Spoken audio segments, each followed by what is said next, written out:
Hey, it's Lauren. I wanted to talk today about the key change I believe people need to focus on if they want to really propel themselves in their self-development journey. It's something no one else seems to be talking about, and it's something I do with all my clients, all my courses, my events, everything. It's the first thing we do, and that is identity work. If you want to be the healthy person, the wealthy person, you want to change your body, you want to move out of depression, whatever it is, you have to stop operating from the identity of the person you've always been and start operating from the identity of the person you want to be. That was the key change for me. When I was still head to toe disabled, I made the decision that I was going to shift out of being the disabled, broke, single person who was unhappy and start operating from the identity of the happy, healthy, wealthy, successful woman.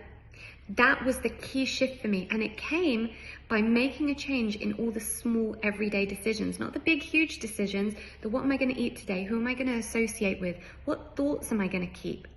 By doing that every day and making those small incremental changes, you shift out of being the person you've always been and you start operating from the identity of the person you want to be. Because if you always do what you've always done, you'll always get what you always got. So that is the key change I believe people need to focus on if they really want to propel themselves on their self-development journey.